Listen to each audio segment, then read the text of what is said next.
We are live. You are listening to Forward Guidance Live. I'm Jack Farley, and I have the pleasure to be joined once again by Daniel Neilson, monetary economist, author of the soon parted newsletter, as well as the author of the book about Minksy, the very influential economist. Dan, it's so great to have you here. Good to be with you again, Jack. So I'm going to give the audience a sense of the topics we're going to be covering. The European Central Bank met yesterday, so we're going to talk about that. You are looking at an international liquidity crisis that's related to the dollar. Then we're going to be talking about swap lines. And finally, I want to get your thoughts on Ben Bernanke's Nobel Prize. But let's start, Dan, with the European Central Bank. So yesterday on October 27th, ECB President Christine Lagarde announced that she'd be raising rates 75 basis points from 0.75% to 1.50%. What did you make from this meeting? Did you have any notes on the balance sheet? And how do you think that this meeting was received in a way that you think might be incorrect? Sure. Thanks, Jack. Yeah, obviously the ECB is on everyone's mind. It's the number 2 central bank in the world in the global monetary system, and certainly worth watching. The 3/4 point interest rate rise that we got yesterday was, I would say, as expected. It would have been surprising if they had done otherwise. The ECB has 3 main policy rates, and they move them most of the time. They move them in sync. That's what they did yesterday, plus 0.75 points. This is the ECB continues to see high inflation in the Eurozone, higher even than in the United States, and their playbook tells them that when inflation is high, the interest rates have to rise. So that's what we're seeing. No huge surprise there. In terms of the balance sheet, the main story is that there's not a lot of contraction coming. Maybe we can get into some of the weeds on that because there's some more technical aspects that they did start to work with. And we'll be watching that in the weeks to come. The big picture, I mean, you pointed to it already, Jack.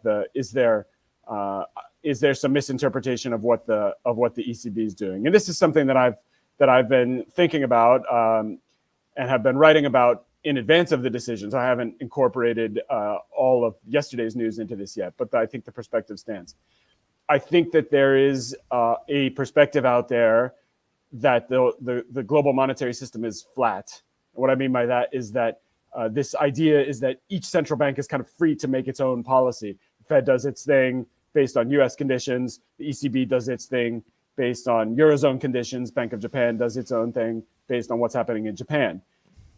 And that these things can be more or less independent. Inflation is high in one place, so you get higher interest rates there, but inflation is lower somewhere else, so you get lower interest rates there, as though everyone's free to make their own independent choice. And that perspective has led people to read a lot into some language changes in the ECB statement yesterday. Really pretty like wordsmithing type of stuff, very small edits to the way they're communicating their forward guidance, are leading people to say that this looks like a dovish turn from the ECB. This, I think, is probably a misinterpretation because that idea comes from the idea that this is a flat system. That idea is wrong. The system is not flat. And so interpretations based on that perspective, I think, are missing the point. Thanks, Dan. And yes, the European Central Bank, Christine Lagarde, had been doing forward guidance saying at the next several meetings, we will be hiking interest rates or something to that effect. Yesterday, she came out and said, if you could just see on the middle of the screen, the screen there, we expect to raise interest rates further. So instead of saying we will and have it sort of be a pretty definite thing, they're saying expect, which is kind of implies a subjunctive case, a would, as if there is a chance that they won't. Dan, you were telling me that the reason that the European Central Bank is hiking interest rates, the stated reason that they're giving is to fight inflation. And yes, raising interest rates does fight inflation. But it's the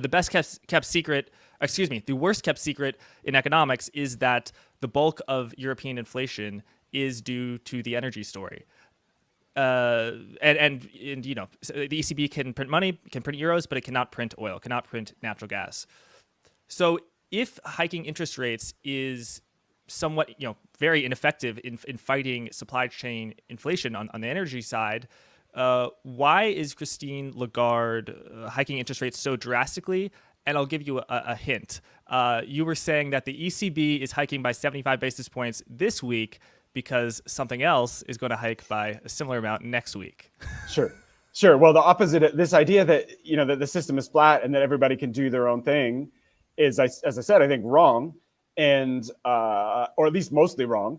And what's right, what is more helpful, as you're indicating, Jack, is that all of these central banks are interacting within one system, and that system is anything but flat.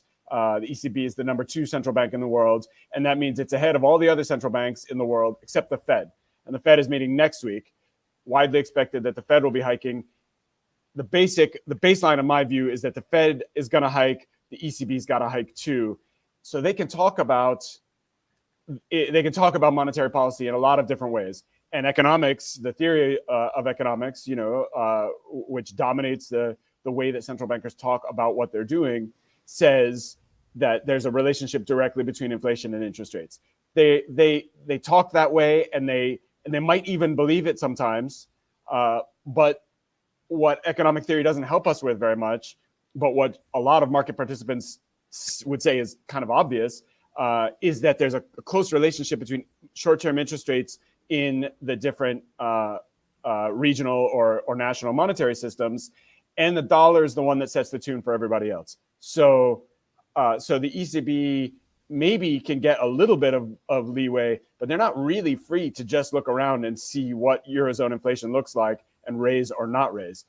They have to always be thinking about the distance between Eurozone short-term interest rates and the Fed's short-term interest rates, and whether that's getting wider or narrower. So all that is compounded by the other problem you mentioned, which is central banks, the ECB and the Fed and other central banks are all raising interest rates to try to slow down demand or something like that, because they want to bring inflation down.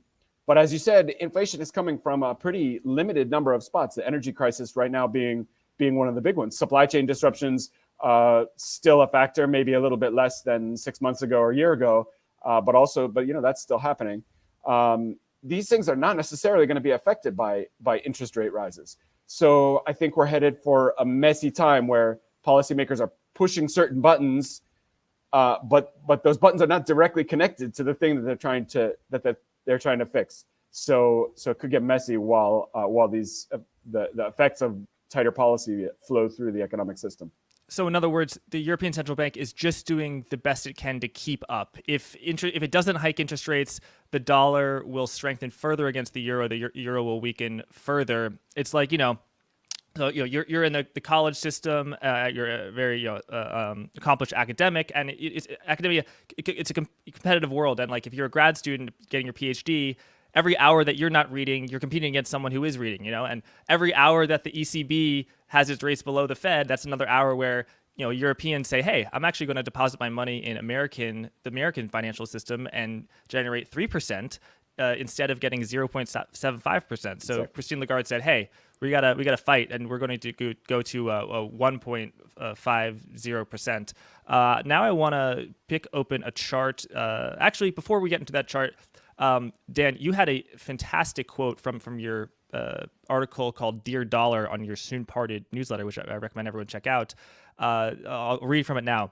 The likelihood is increasing that an international liquidity crisis will emerge before the Fed succeeds at stamping out price growth, i.e. inflation. The more we cling to the pretense that the system is flat, the more likely that becomes. So what do you mean by that, Dan? Sure. Yeah. Thanks. This is about my commitment to the art of Fed watching. I wrote that piece thinking about the minutes from the September FOMC meeting, so the previous meeting, and looking ahead to the next one, which is next week. One of the interesting tidbits, if you read those things in their entirety, is that the Fed observes that they've been raising interest rates, pretty fastest increase that we've got on record.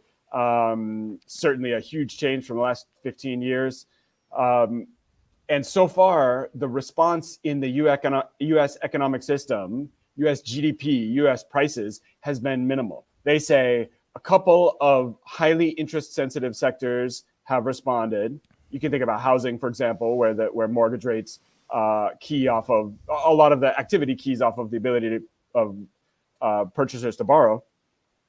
But for the most part, there's been no decline in U.S. activity. After that meeting, just earlier this week, we saw third quarter GDP, U.S. GDP at plus 2.8%, higher than expected, and September inflation was still very high, over 8%.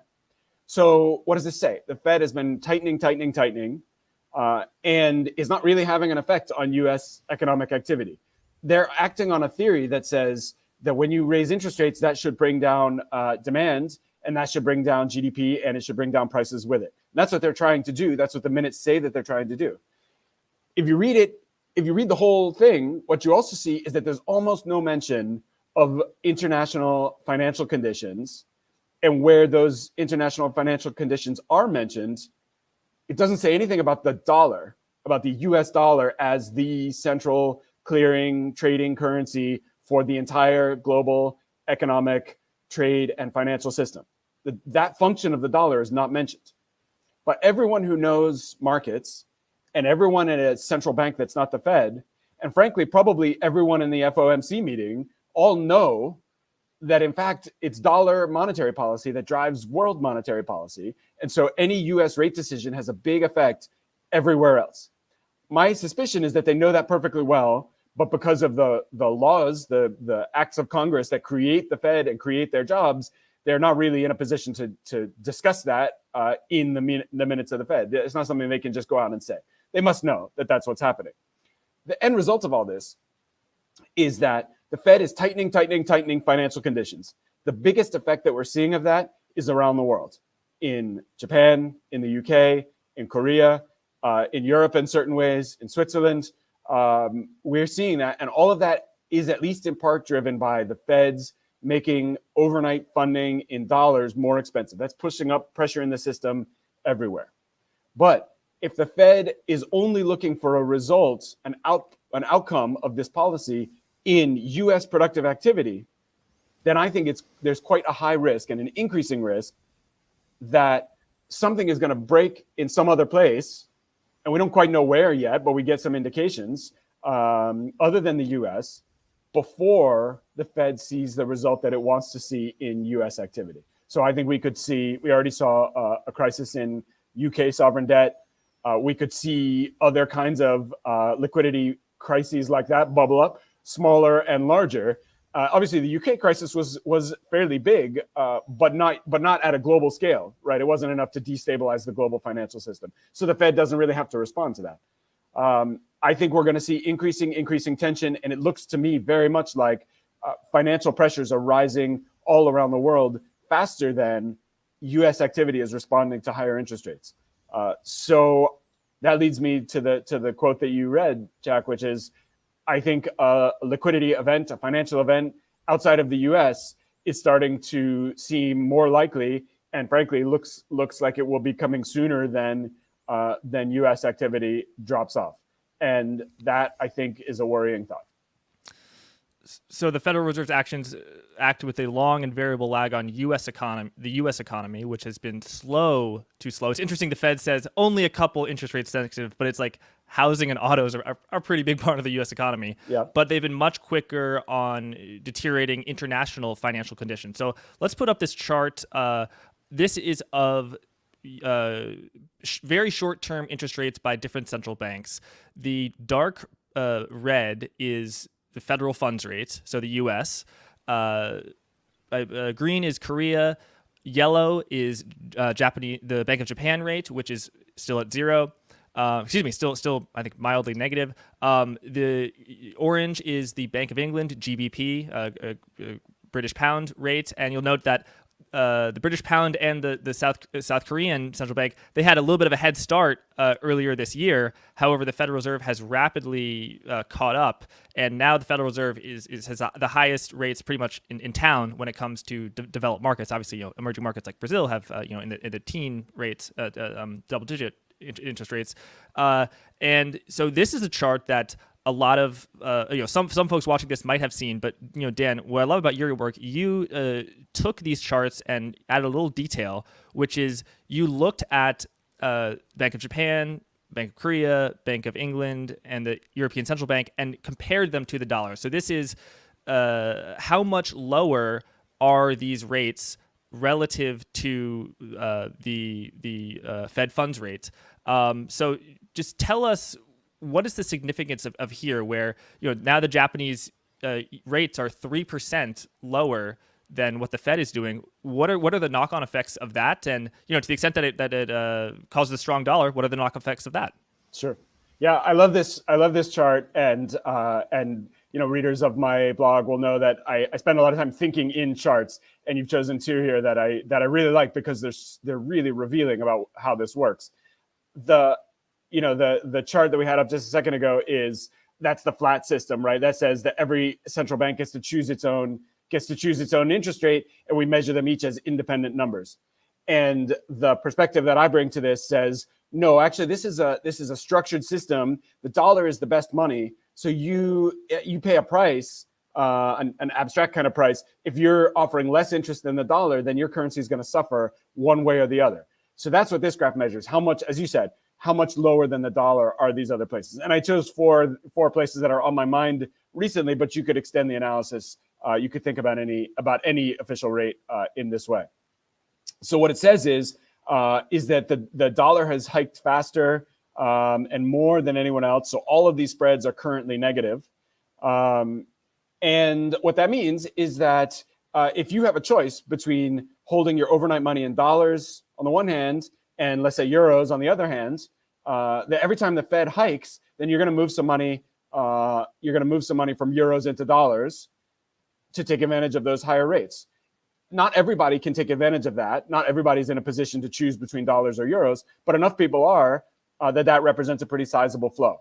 And when that happens, the exchange rate falls. So people are selling euros and buying dollars. That raises the exchange value of the dollar relative to the euro. It pushes down the value of the euro relative to the dollar. Same thing. That's happening around the world. So this is the underlying cause of dollar strength. And if you plot these four exchange rates, which I do in my post, if you look at all of them, what you see is that all four of these currencies are falling in exchange value relative to the dollar. That's not four different things. That's one thing, and that's what that is the dollar becoming stronger. Oh, there it is. Perfect. Yeah, this is not four independent currency movements. This is one big story, which is that the dollar is getting more valuable. I would say this is a confirmation of the dollar's role as central to the entire global system. And I think that people should look at this and see the vertical lines. The gray vertical lines are days on which the Fed changed interest rates. And so the five that are recent, the 5 and 22 are all hikes. If you look back in 2020, you see a couple that are decreases at the beginning of the COVID-19 pandemic. So the big story here is that the Fed is pushing up dollar interest rates, and other countries are trying to follow. But even so, the Fed is going faster. And so those interest rate spreads in general have been widening. And that interest rate differential explains the bulk of what's happening with global interest rates. So what does all this mean? We're headed a little bit into the unknown. We've had a pandemic, a war, and a lot of disruptions that have followed from those big global events. A lot of other disruptions, people's lives changing, production systems are changing. You could follow semiconductors, you could follow all of the details. We're moving to a system which is going to be structured somewhat differently.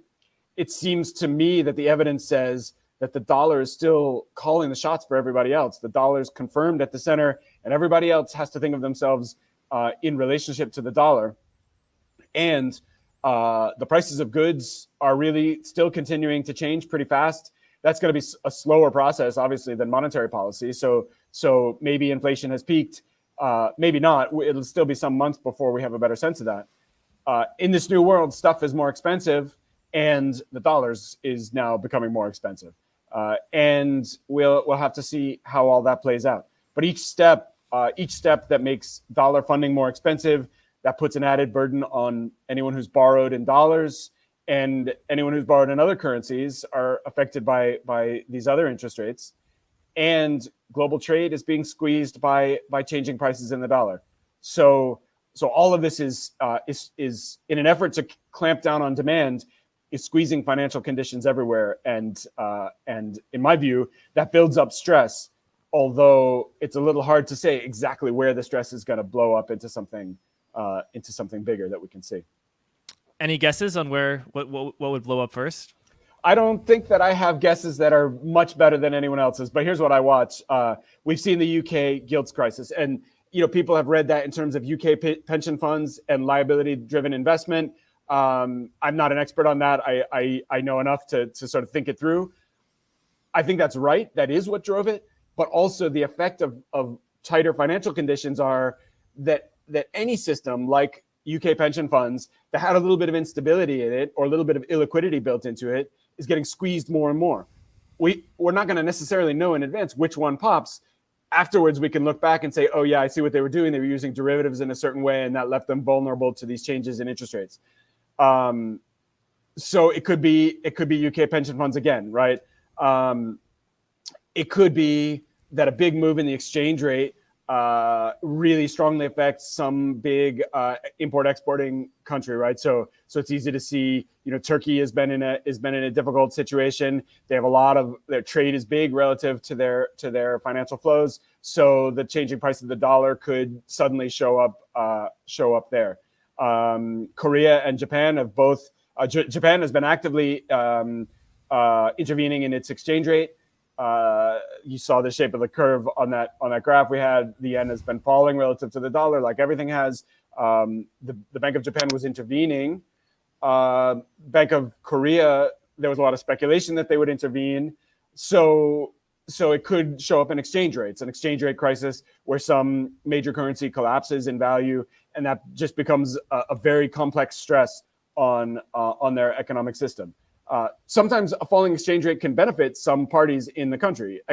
Exporters whose costs are in local currency and whose income is in dollar, they benefit from that. So you have to kind of see it from the macro position, because maybe those same companies have to buy inputs. Maybe they're importing some of the inputs to their process, and those inputs are in dollars. So again, I'm not confident in my ability to predict exactly where this crisis is going to show up, and I wouldn't claim to.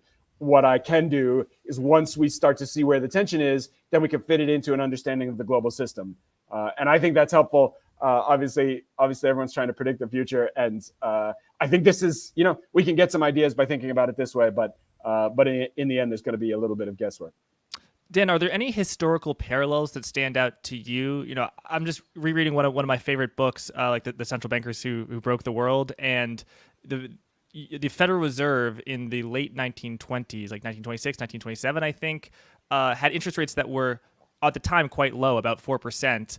But the fundamental strength of the American economy, just so much gold was flowing into the country, that basically England, the Bank of England and the Bank of France and the Bank of Germany, they were like begging the Fed to cut interest rates so that the dollar wouldn't strengthen. Mm-hmm. How do you think this plays out? And if there is I'm not going to use the word pivot, but some sort of intervention to stamp out a big financial global breakdown, how do you think the Federal Reserve will intervene? Will it be by dialing back the reduction in its balance sheet by quantitative easing, or maybe even going back to quantitative easing, expanding its balance sheet? Will it be in cutting rates?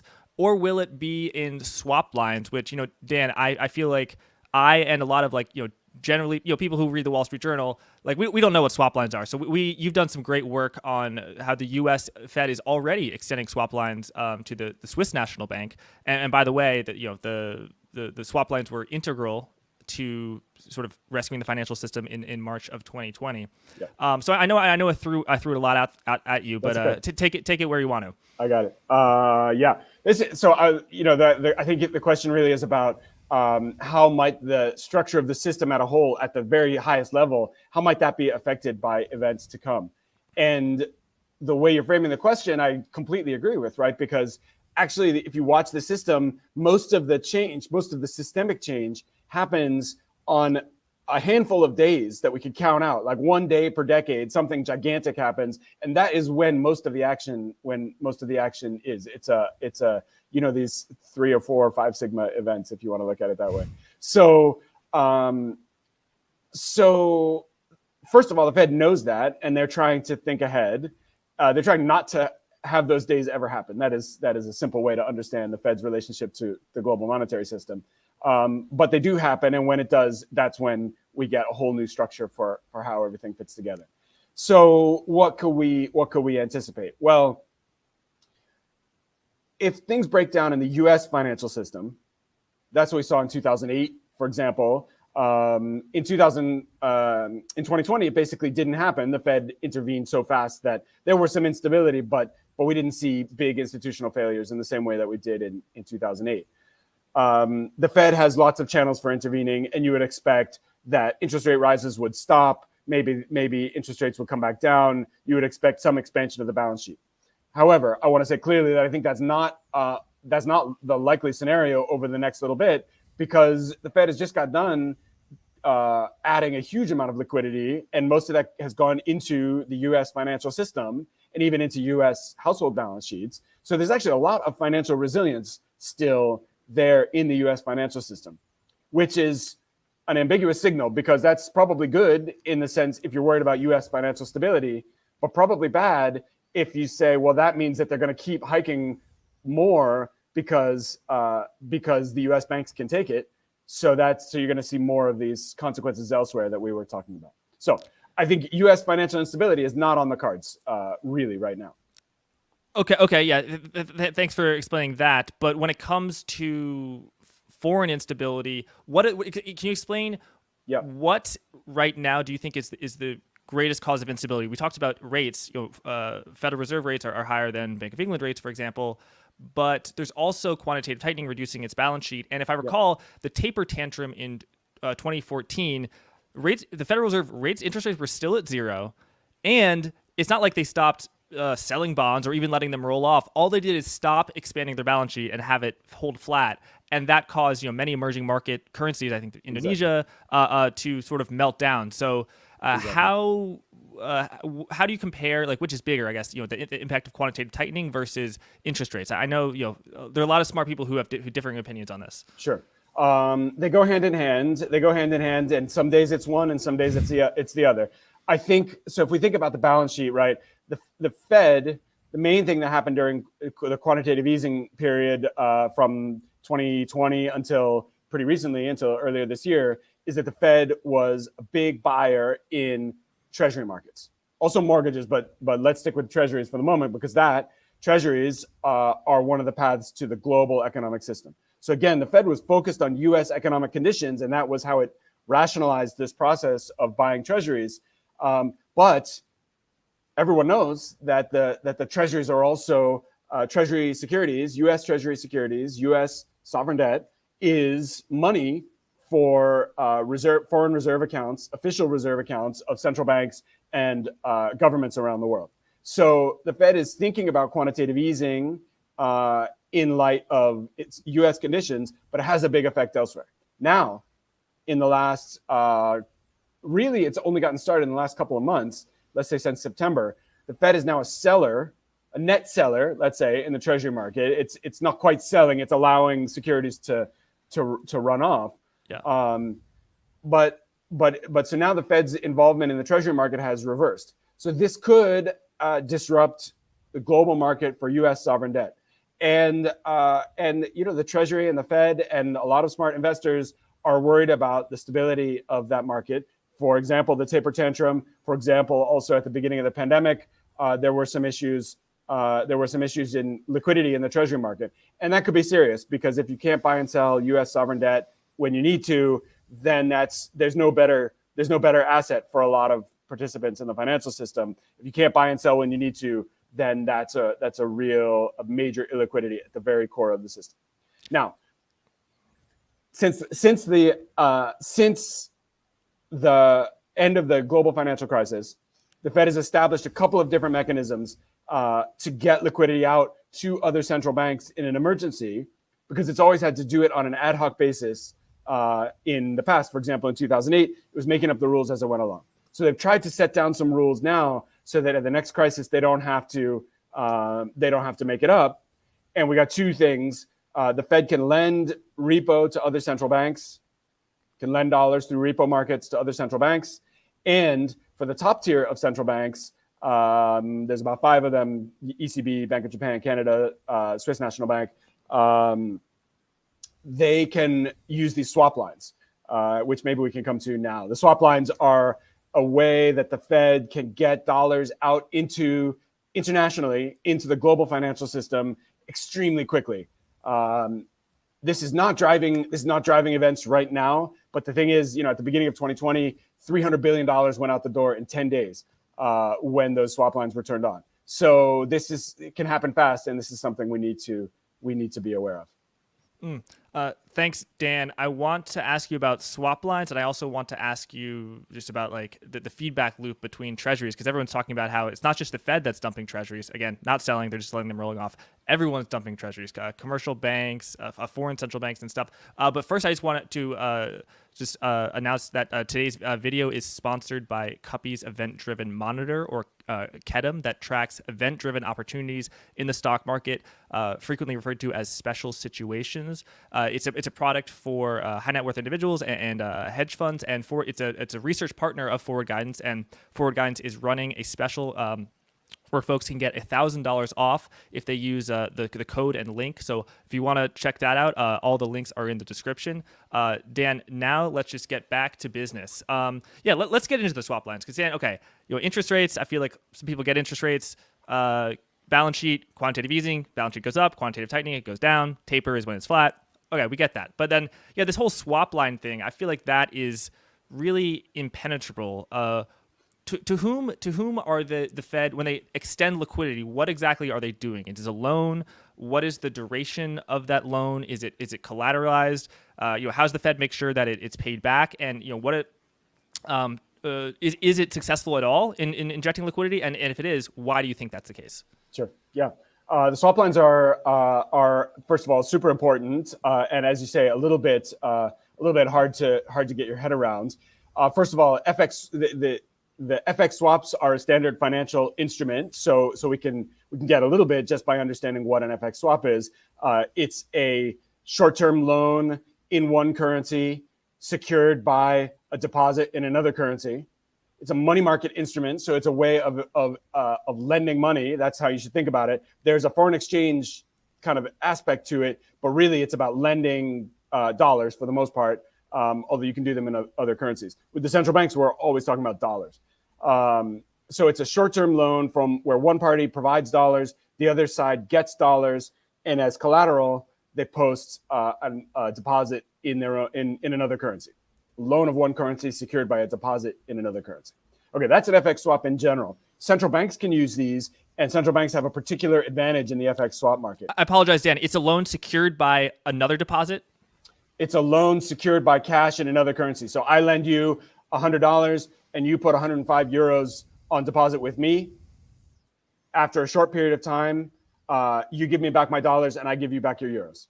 In the meantime, you can use the dollars to do whatever you need to do. So how long the Fed most typically uses extends 7-day dollar liquidity in the swap market, but it has been as little as overnight, and it's been in recent times as much as 3 months. They can be rolled over. So it's a 7-day loan, but you can roll it over week after week after week. And the swap lines are occurring between central banks. So between technocratic policymakers around the world, there's a very high level of understanding between them. There's not going to be a lot of question of like, do you actually need this or that kind of thing. It's a pretty, I don't want to say mechanical because you have to make the call and ask, but it's going to happen. If you need the dollars, the Fed is going to do that. And we learned that in 2008. They're not going to let the global financial system fall apart. And and the swap lines are a good tool for that. And why might foreign central banks need dollars? I get, people have debts that are denominated in dollars. They can't print dollars, so they need to pay that off. And the Fed floats them sort of dollars to settle that loan. But what do those foreign central banks actually do with those dollars? Do they give them to the commercial banks, or is it used to settle their own debts? What sort of happens? And yeah, why are we seeing the Swiss National Bank accept a swap line? Is this just sort of a cosmetic thing, or is this a sign of what's to come? Sure. Right. So what does another central bank do with the dollars? That's the first question, right? And so the central bank, each central bank, let's say the Swiss National Bank, its own business it has to do in its own currency, Swiss francs, but it's going to have some foreign assets, euros and dollars for the Swiss National Bank for the most part. But the Swiss banking system is like their international banks. They're going to have a lot of dollar business, including some dollar debts. So just as you said, Jack, if for whatever reason a domestic banking system is having trouble coming up with the dollars it needs to pay short-term debts, the central bank, in this case maybe the Swiss National Bank, for example, can activate its swap line, get dollars from the Fed, and then lend those dollars on to its own banking system. And it does that through whatever channel it normally uses to provide liquidity to its own through its own bank. So that could be different from place to place. The Fed doesn't care, right? The Fed gives the dollars to the central bank, and then it's the Swiss National Bank or the ECB or the Bank of Japan that figures out how to get those dollars to commercial banks in their jurisdiction. And then it's got to get the dollars back, and then it's got to repay the FX swap back to the Fed. Okay, that makes sense. So what we're showing on screen now is just the mechanics of your work. So the Federal Reserve lends dollar reserves, and it's collateralized by those, in this case, Swiss franc deposits. Now let's go to this previous chart, which shows Let's go to this chart, which shows the outstanding central bank swap lines from 2019 to now. And as folks can see on this chart now, if they're watching on YouTube, in March of 2020, the Fed extended an enormous amount of liquidity, seeing $400 billion to the Bank of Japan in yellow, the European Central Bank. What were these squeezes? Like when people say, the dollars release, the dollar reserves are like, why did those people need money? Was it that the dollar went up so much that they literally couldn't afford it, like there just wasn't enough cash in the till, so to speak? Or was it that it's not that it was more expensive to do, you couldn't do it at all because there was just no liquidity? Yeah.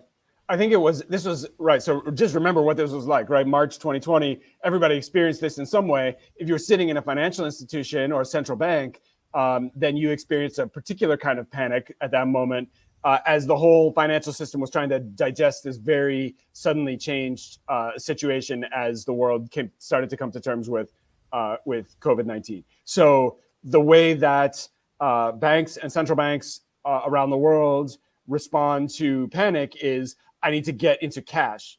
And in the global system, when you say I need to get into cash, you basically mean I need to get into dollars.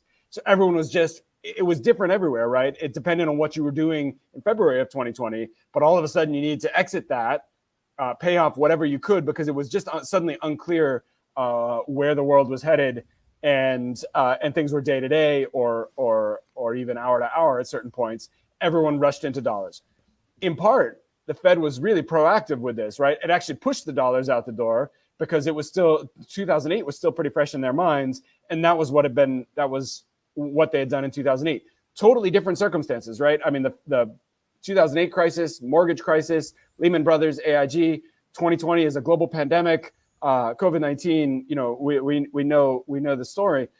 Really different circumstances, but the Fed, nobody knew what to do in 2020. And so people pulled out whatever playbook they had. And the playbook the Fed had was the 2008 playbook. They pushed dollars out the door. It was if you zoom into this data, it's like 300 billion. That was basically 10 days in mid-March 2020. And within the next 20 days, it was another 100 billion. And then it peaks out around 400, as you can see in the chart. I want to point out also that it comes down pretty fast too.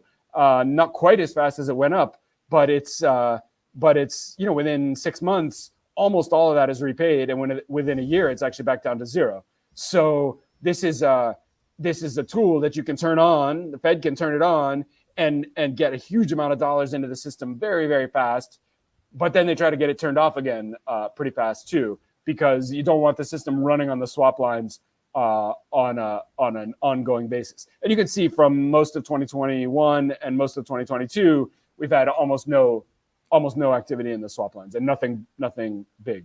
Right, almost no activity. But for folks who are watching this on their iPhone, they're going to have to zoom in really far to see the current action in 2022, which is a tiny little blot of dark blue. But we can actually zoom in on this on the following chart. Oh, excuse me. Right here. So this is just 2022, and this shows the European Central Bank swap lines and the Swiss National Bank swap lines now. So now we're only at what? 9 or 10 billion. Yeah. So you write in your piece on Student Party, which I remember, you said it's still too soon to panic because the Swiss National Bank has activated its swap line, but you don't see this as part of a wider dollar liquidity crunch. Do you think is there a real need for this, or do you think the central banks are just sort of getting ready so that the chart doesn't go up so much if they need those hundreds of billions again? Sure. Yeah. Well. So there's actually a few. If you look really close, that actually all of those 6 central banks have actually activated their swap lines during this year. Most of them for tiny amounts, as you can see. The ECB seems to keep its swap line open all the time. It's not a big number. I mean, it would be big for you or me, but it's not big for these central banks. But the news was that the Swiss National Bank had gone from 0 to up to 10 or 11 billion. I thought that was news, and that's why I wrote about it, because these things are mostly 0, and when they're not 0, that usually means something is happening. I actually still can't figure out exactly what it is that's happening, but I am comfortable saying that there's not a reason to conclude. I like this chart in comparison to the other one because this looks big if you do it this way, but if you put it next to 2020, it looks tiny. And so I think that I just want to say to everyone that I don't think that this is the liquidity. This is not the big one that we're waiting for, right? This is not it. But that said, the central banks are a little bit abstruse. The central bank swap lines are a little bit abstruse. And so it is worth spending a few minutes understanding them. And when they're turned on, that's like a binary event, right? It's either 0, it's either off or on. And so when they're on, I want to understand what that means.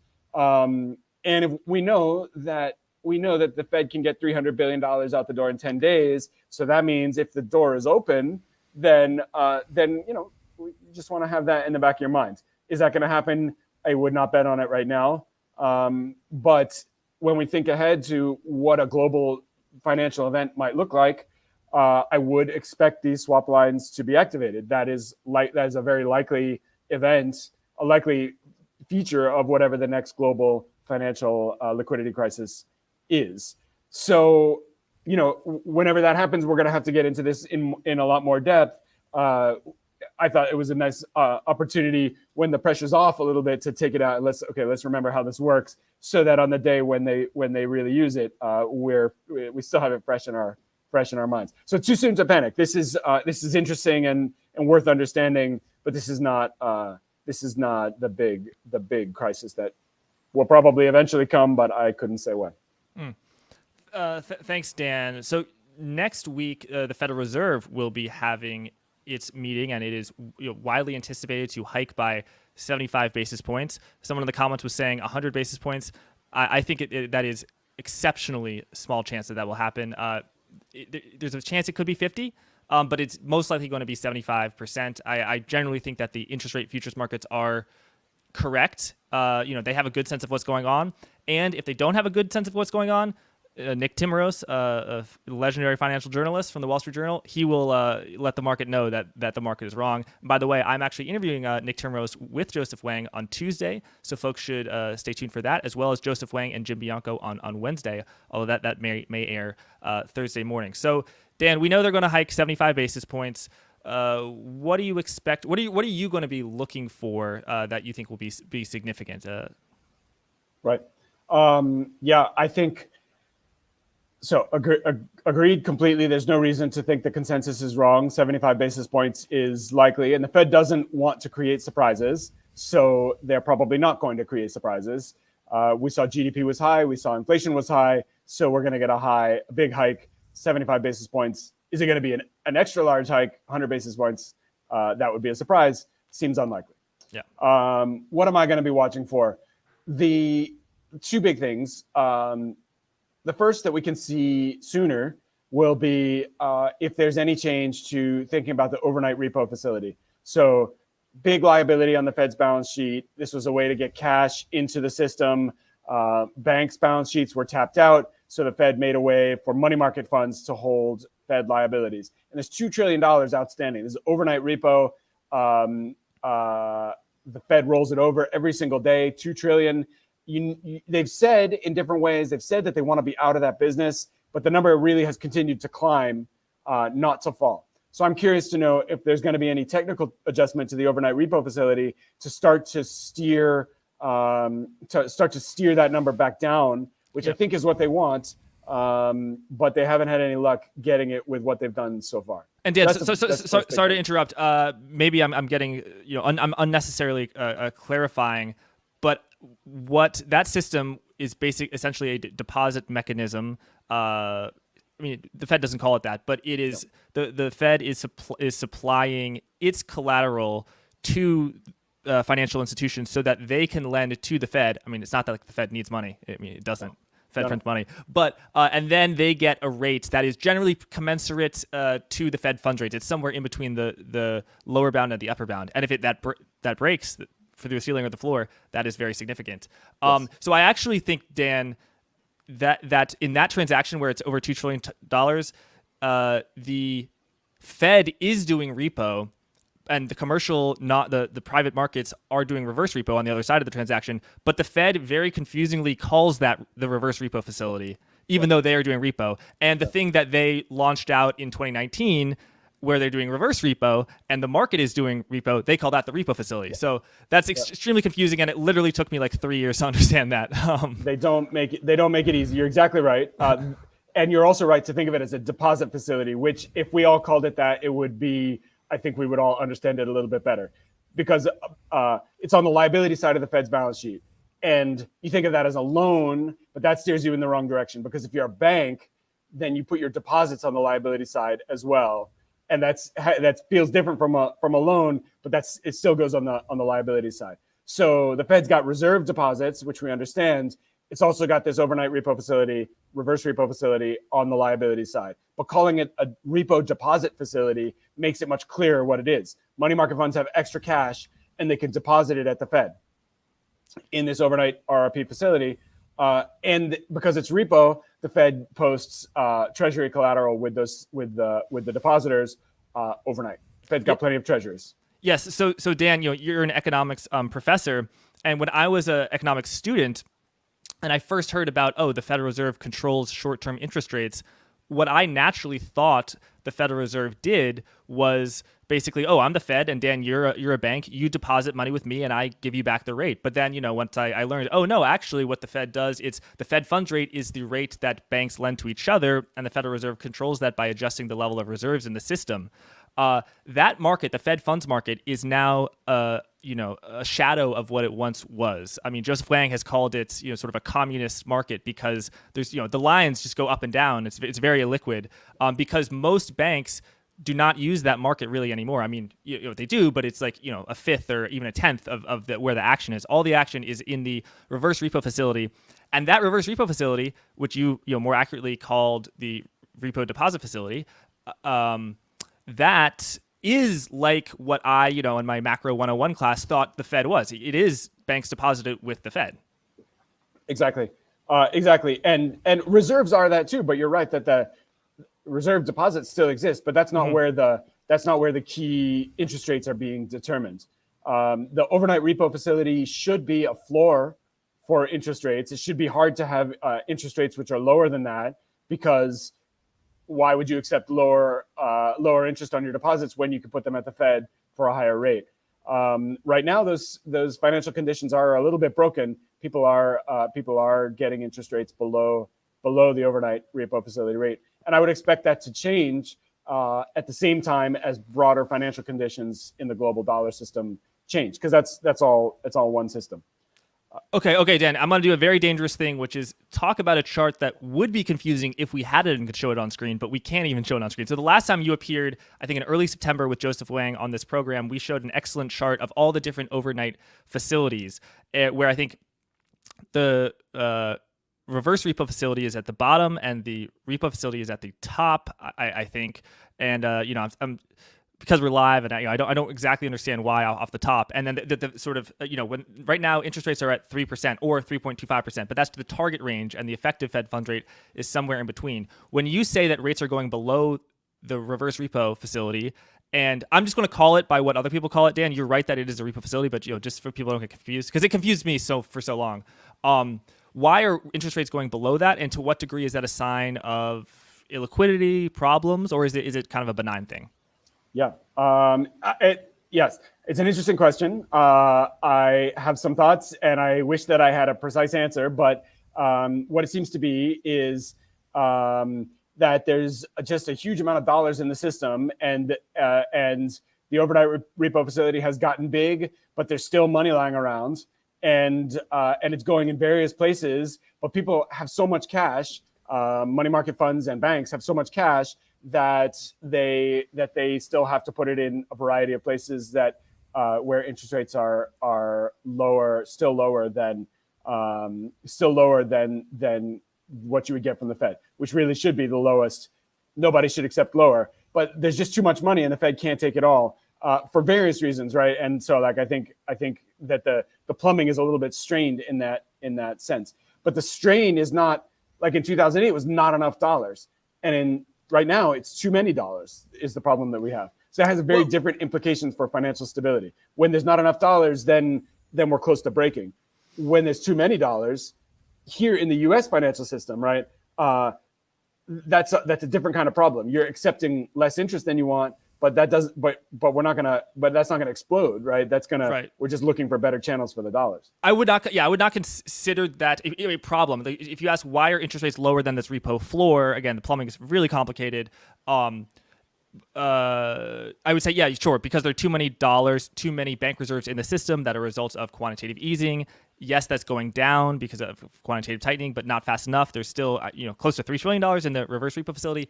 Yes, but when you say that's a problem, it's not a, you can't have a financial crisis because of too much liquidity, right? Right. True. Yeah. That's true. It's a problem. If you read the Fed minutes, for example, they're thinking about this. And I've been surprised at how little they've been thinking about it, honestly. But it gets a mention in the minutes. It gets about a paragraph in the minutes that come out after each FOMC meeting. And so they know that this is out there. And what it means for them is that the Fed sets interest rates, and they're trying to get all of the overnight dollar interest rates to move together. So when they hike by 75 basis points, they want all of the interest rates to rise by 75 basis points. And the fact that there's all these rates below their lowest rate means that they're not totally successful in that. Right. They are getting rates to move, but it's not like a clean rate hike like I think they would probably prefer. But so far, this hasn't led them to do anything to try to fix it. And I'm really struggling here because why does it make sense for anyone to ever deposit money and get a yield or a return that is lower than what you can get when going to the Fed? Like I view, when I put my money in JP Morgan, I view that as 100% safe. Maybe it's only 99.9999% safe. And, it has deposit insurance and stuff like that. But I think the Federal Reserve is even more ironclad than JP Morgan. So why would anyone, if I could, deposit money with the Fed at 2.5%, or actually currently 3%, why would anyone ever lend money for like 50 basis points less than that, or even 2 basis points less for that? I'm struggling. Is it a regulation thing that some people can't do the Fed, so that's why? Or I think that's a big part of it. The Fed tries to set low rates, but they don't. You can't. Not just everybody can deposit money at the Fed at that rate. They have the reserve accounts, which are open to commercial banks, and they have the overnight reverse repo facility, which is open to money market funds. So for you and I to take advantage of that rate floor, we got to get our money into one of those places. Banks have been turning away deposits over the last couple of years. They've got too much in deposits in some cases. And so they're telling their customers, go somewhere else. A lot of that money has gone to money market funds. But money market funds are not making any. They're not making any profit right now because they got too much money in. All of their rates are at the floor at the overnight repo facility, so they're not really doing any business. So they are turning away funds as well. So now you're left with money. The bank won't take it. The money market fund won't take it. You repo it out at something below the overnight repo facility rate because that's the best you can get. And the underlying problem is that there's too much money in the system. I think there's also some other things going on, like if you're what you're actually doing is not depositing money, but you're trying to get the securities in, trying to repo in treasuries to do some other trade with, then you might be willing to take a lower rate because it's not really the cash interest rate that you're interested in, but you're interested in getting the security because you have some bet that you want to place with it. So that would be another reason that someone would take a rate lower than the floor. And this situation has gone on for some months now.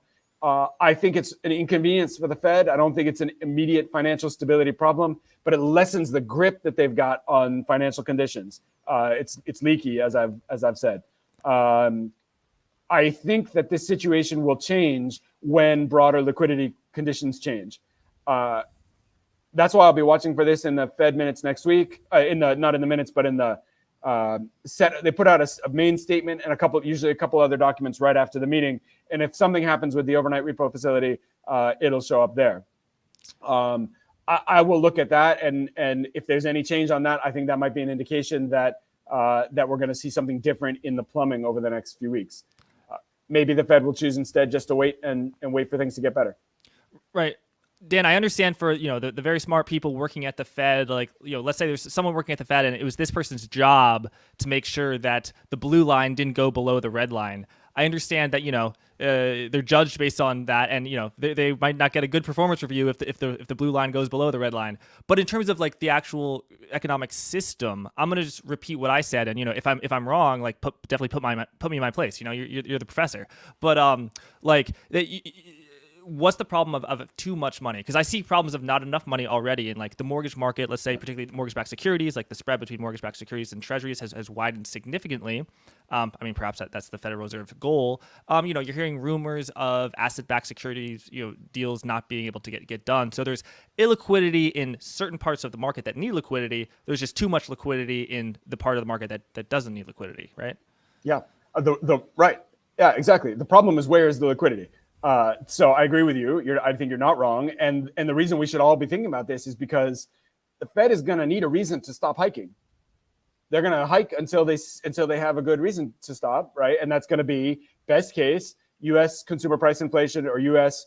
PCE inflation comes down gently to a level that the Fed can live with. The target is 2%. Worst case, something breaks, maybe something big. And the problem with too much money is that it makes it less likely that anything in the core of the U.S. financial system is going to show the results of the Fed's rate hikes. And what that means is that stuff is going to break somewhere else. And so my concern is the overnight U.S. dollar rates show that things are pretty stable there. So the Fed is going to keep cranking, 75 basis points next week, maybe another 75 by the end of the year. Now we're into the 4 or 5% range. How much more beyond that before the Fed starts to see results? And in the meantime, there's going to be financial strain everywhere other than these short-term dollar rates where there's more dollars than anybody needs. Thanks, Dan. You have 15 minutes to talk about Bernanke's Nobel Prize, or you got to go? I'm good. I'm here. Amazing. Yeah. All right. All right. Thanks, Dan. Okay. So in the financial press, it's reported that Ben Bernanke, along with other academics, won the Nobel Prize in economics. This attracted a lot of attention from financial journalists and media types because Ben Bernanke was the Fed chair who bailed out the financial system during 2008. He wrote his thesis about the Great Depression and how the Federal Reserve made a mistake by not supplying enough liquidity there. But I feel like my understanding kind of ends there. I don't really know the details of what did he specifically win the paper for? I mean, he didn't win the paper for doing QE in 2008. He did it for some sort of academic work. And, so I'm really glad that you are here. Again, you're a PhD economist. You teach class. You've written books. I'm just going to put your book on screen again. Minksy. I really recommend it. It's a fantastic read. I'm on, chapter 2, and I'm loving it. I really do recommend it. So what did Bernanke and his colleagues win the paper for? Why was the award given to him? For what contribution to the field? And do you agree or disagree with the consensus? Sure.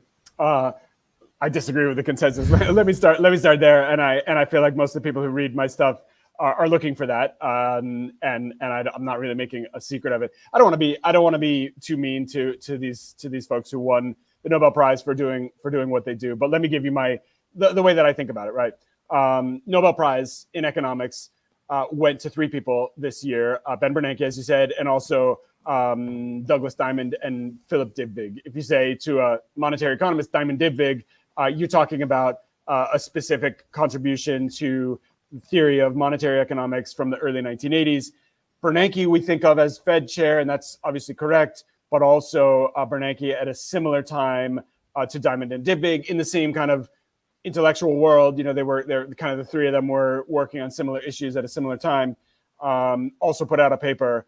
All 3 of these papers are about banking and financial crisis, and that's what they were recognized for with the Nobel Prize.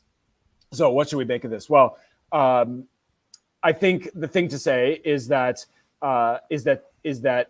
if people come to this subject through watching financial markets, watching central banks, reading the news, maybe reading things that the IMF or the BIS put out, so you're curious about, like, how does this system actually work? Economics is all over the place in there, but if you go and read academic economics journals like those, like the papers that Bernanke and Diamond and Dybvig wrote, you actually see something pretty different.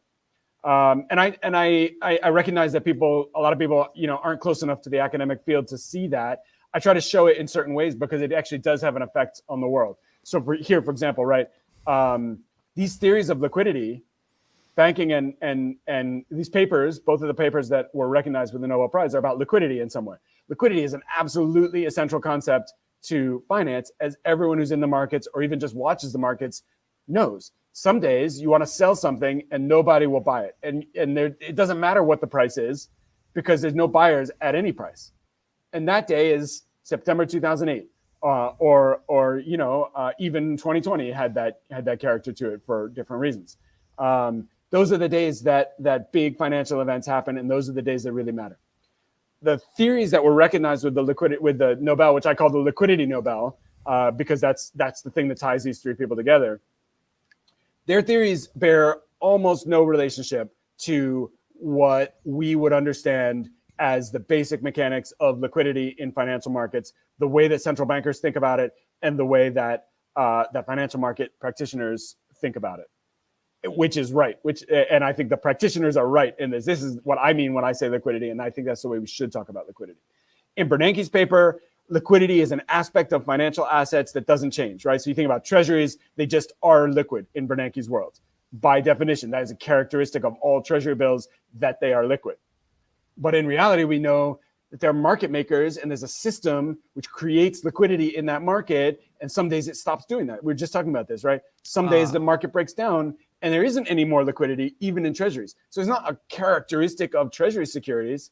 It's the work that all these people are doing to buy and sell them to make those markets, and that's where liquidity comes from. And if they stop doing that because they're afraid, or because they're uncertain, or because something breaks in the system that they use, then the liquidity disappears. It's not a characteristic of the assets. Thanks. So, Dan, I'm going to say my interpretation of what you just said, just to make sure that we're on the same page. Sounds good. So Ben Bernanke is saying, okay, treasuries are inherently liquid securities, and real estate is an inherently illiquid asset. So you can buy and sell treasuries all day, very liminal bid-ask spread, but you're going to buy your house on 1 year, and then you're going to sell it 8 years later with no transactions in between. Oh, and by the way, you're going to have to get a real estate agent, and they're going to get 2% or 5% as well. So it's a very, it's hard to transact. But you're saying, yes, that is the case in the world that we live in, but theoretically, in a world where central banks don't exist to sort of make money in treasury securities, there's much more distrust of government debt as well. And also, there's some sort of, I don't know, service, or maybe it's on the blockchain. Like people are like buying and selling housing like they're doing with stocks. In that world, housing would be more liquid than treasuries. Now, obviously, there are some characteristics about some are things more liquid than others, but you're saying that the characteristic of liquidity can change, and that the view that liquidity is sort of an eternal static characteristic of an asset class, that's wrong. And so the fact that that's wrong, like, why is that such a why? What are the consequences of that incorrect view? So this is interesting, right? Because I'm faulting Bernanke for this mistake, but Bernanke has also been Fed chair, and I don't want to discount that, right? He's also been Fed chair, it's a really funny contradiction because in 2008, financial markets break down and liquidity vanishes for the same assets that were being traded the day before, right? So the Fed, under Bernanke's leadership, had to create liquidity for all of these assets, mortgage-backed securities, for example, that had been liquid every day until then and suddenly became illiquid. So Bernanke knows this on some level, but the fact that liquidity can vanish, the fact that central banks' job in a crisis is to create liquidity, all of that stuff is absent from the 1983 paper that he was recognized for in the Nobel. It matters because these papers and the economics discipline give a lot of legitimacy to central banks. This is the academic qualification that you need to have for one of these top decision-making positions at the Fed. Fed governors can also come out of business, that kind of thing. But economics is the intellectual structure for central banking. But the day-to-day business of central banks, buying and selling securities, quantitative easing, quantitative tightening, thinking about overnight markets, or the crisis business, when everybody's suddenly looking at the Fed for a guide or relief or a solution to the problem, all of this stuff depends on ideas of liquidity that are really different from what the academic economics profession says. So when the Nobel Committees awards these folks with the Nobel Prize, I think that's just adding to the narrow perspective. It's choosing a really limited way to think about this and putting that up on the highest pedestal that economics has to offer, when the practical implications of those theories are almost non-existent. And central bankers who are in the markets, or the bankers or traders that they talk to, have a very different way of thinking about these same things, which doesn't have the same intellectual legitimacy. It's very hard to publish academic papers from a practitioner's point of view, but they do tell you a lot more about what you need to do when liquidity conditions dry up suddenly.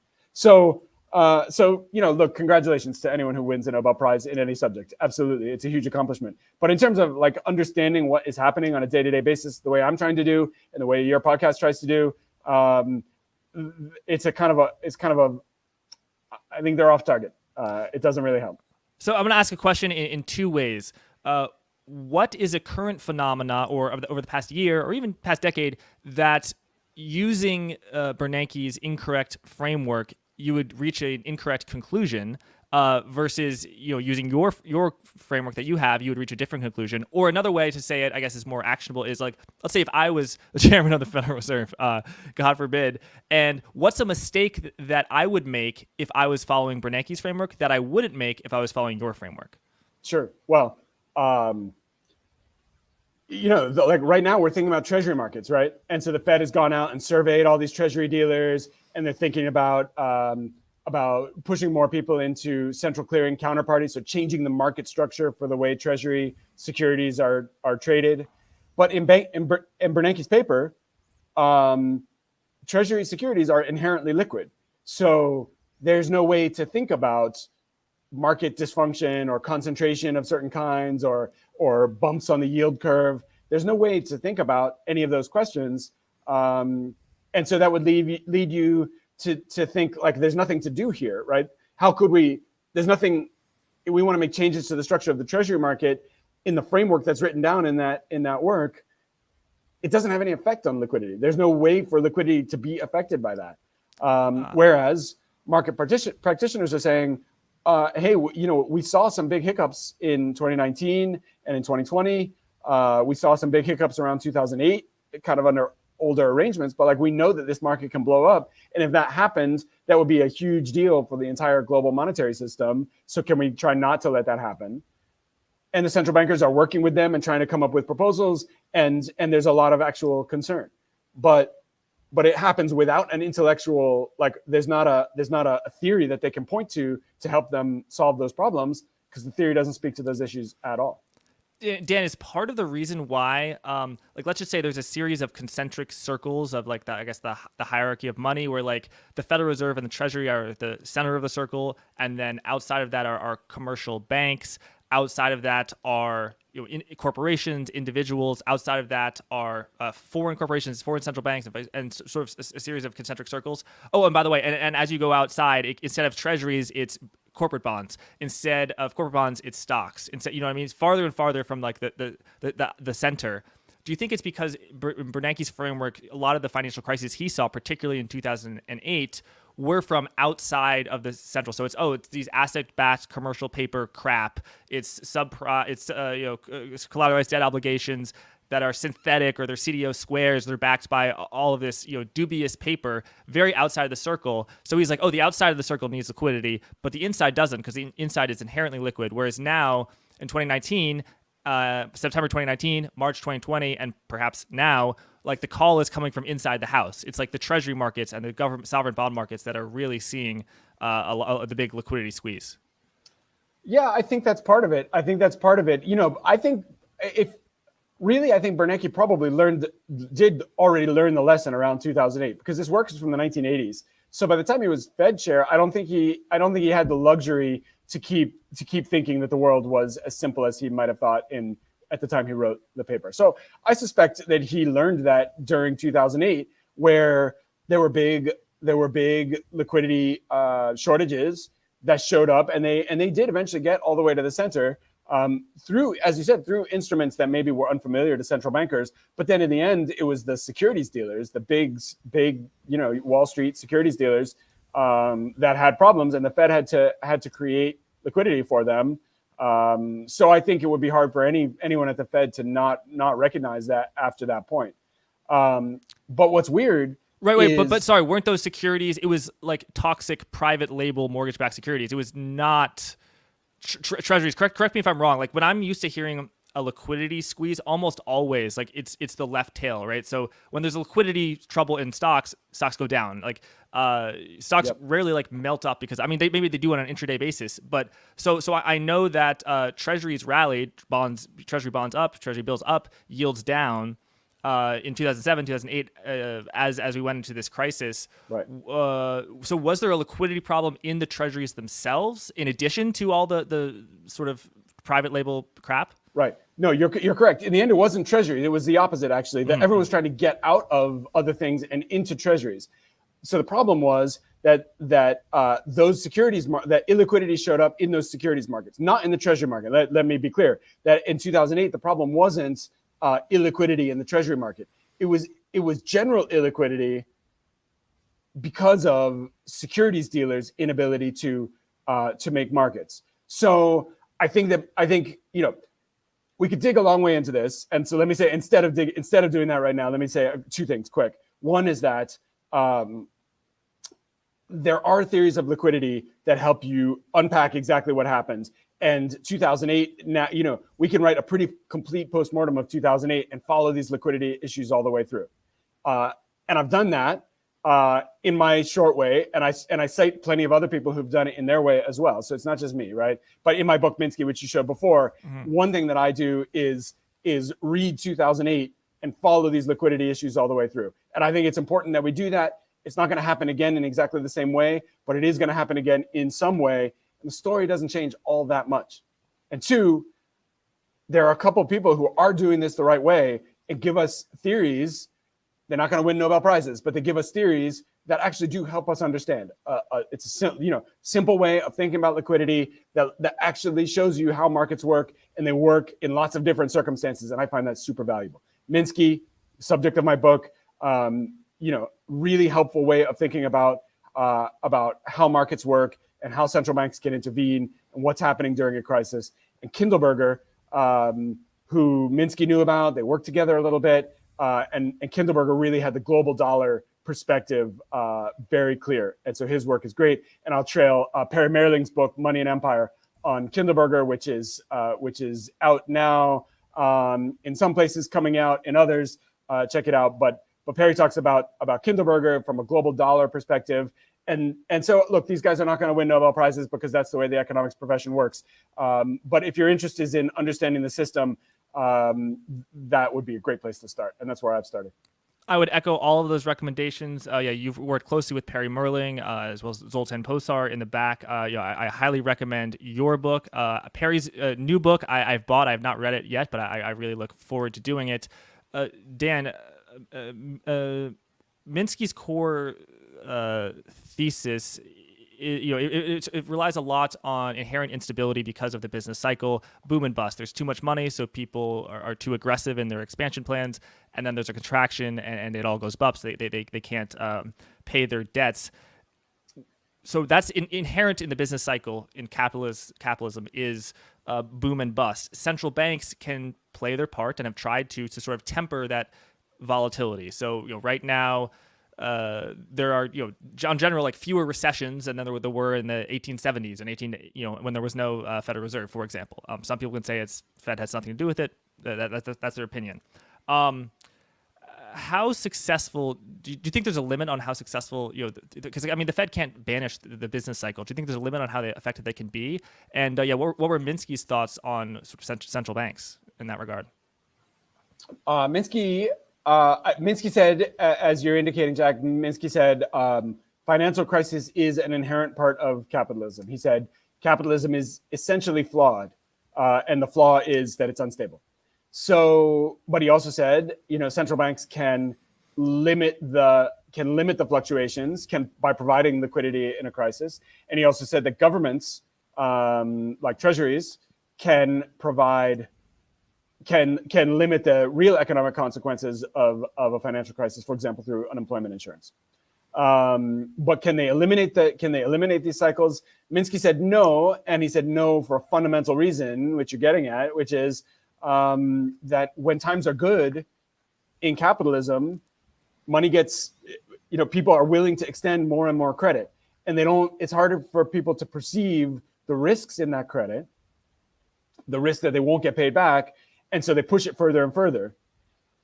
And that's not something that central banks can really eliminate. That's a feature of capitalism. It has to do with the structure of money itself, really, and it's built into finance on a very deep level.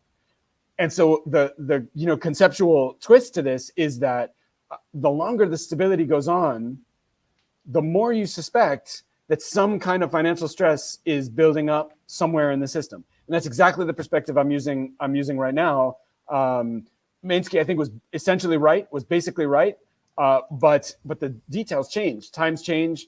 Structure of the global economic system changes. The kinds of instruments that people use change. So Minsky doesn't just have the answers. He gives us a way to think about it, and it's our job to adapt to that by reading what's happening now and seeing where the stress shows up. So this leads me to say, I think right now, dollar conditions within the U.S. are pretty stable for reasons that we've said already. But a Minskyan perspective says that stress is building up somewhere, and it's definitely going to break somewhere because the Fed is going to keep tightening until something breaks. That's the feedback loop that exists in this system. The only question is what is going to break, and I guess a question that goes with it, a subsidiary question, is when. And we're going to find out. Do you have any thoughts on that? I'm not gonna go on the record with a prediction. If you want predictions, I'm gonna have to suggest you go elsewhere. My job is to point out the structure of the system. When it breaks, then I will be right there with you to figure out what it was and what it means. And my general predictions I'm giving you, but in the end, I find that not the most revealing way to go about it. So what I'm trying to do is understand and share that understanding with anyone who wants to listen. And I'm trying to learn. I've learned a lot over the last couple of years. Some of my views have evolved, and if you read everything I wrote, you'll see where that is. I try to be upfront about that. but mostly I'm curious, and I want to make sense of this, and I want to share that with other people as best I can. And I love the fact that it's always different. Like one day it's the Swiss National Bank, and the next day it's the Ethereum merge, and then it's Tornado Cash, and it's always and every day it's the Fed. So yeah, so that's what I do. definitely. Dan, I want to ask you one final question, but quick, I want to let people know, just people can find your work, DH Neilson on Twitter. The book, once again, is Minksy, and your blog on Substack is Soon Parted. Dan, my question is this, and you can also just use this as an opportunity to sort of conclude your thoughts. Take it wherever you want. There's broadly three things the Fed does: interest rates, balance sheet, so QE, QT, and then special type stuff, facilities, reserve requirements, regulation, but also swap lines. Do you think that door number three, i.e. the other stuff, will be sufficient to solve whatever liquidity problem that you foresee on the horizon, however far away that might be? In other words, what do you think the odds are that the Federal Reserve can make it through this storm by still hiking rates to 4.75% and not cutting them for a very long time, and still doing $95 billion of QT, even though it's actually less for reasons we don't get into? In other words, like, can it just do, a little swap line here, a little swap line here, I'm going to pass this little facility, this little regulation here? Or is there something like, if you have tuberculosis, no matter how much Advil you take, you're not going to get better. Like, you need to do a little QE. You need to cut rates. So yeah, what do you think about, can the Fed skirt by just doing these sort of little facility stuff that even veteran Fed watchers, have trouble understanding? Yeah. Well, I'm looking forward to finding out the answer to your question. But here's what I can say right now.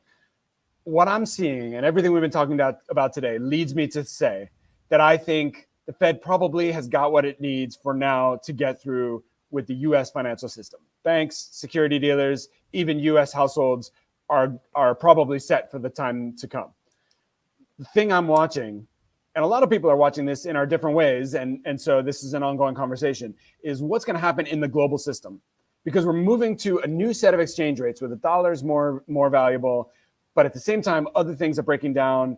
The global structure of production is changing, and so the global monetary system is going to change in response. So here's the real question. We've been managing the international system in a pretty relatively loosely coordinated way since the breakdown of managed exchange rates in the 1970s. We've got floating exchange rates and coordination between central banks. The swap lines, that's highly coordinated, but otherwise they kind of watch each other, but they don't ever sit down and make a global agreement. So I guess my big question on this is, what series of events or what series of economic conditions over the next 6 months could lead to a change in that arrangement where all of a sudden, to save the global monetary system, the big central banks have to coordinate in a more upfront, more visible, more forceful way to actually manage the system into shape. That's something that was done in between, even during the gold standard. That happened on a relatively routine basis. Between World War II and 1973, there were modes of coordination around the operation of the global dollar system. That kind of coordination has broken down since then. And I wonder if this system gets strained to a high degree or in particular ways over the coming months, that it could be that a closer level of coordination becomes necessary. And if that happens, that will be a big day for us. And I'll come on your show and we'll talk about it. I'd love to have you back, Dan. It's been an absolute pleasure. Thank you for coming on. Thank you, everyone, for watching. Make sure to subscribe to the Blockworks Macro YouTube channel. Subscribe to Forward Guidance on Apple Podcasts, Spotify, or wherever you get your podcasts. Check out today's sponsor, Kedem, to get $1,000 off on your annual subscription. Thanks again for watching. And Dan, looking forward to talk soon. Thanks very much for having me, Jack. Talk to you soon.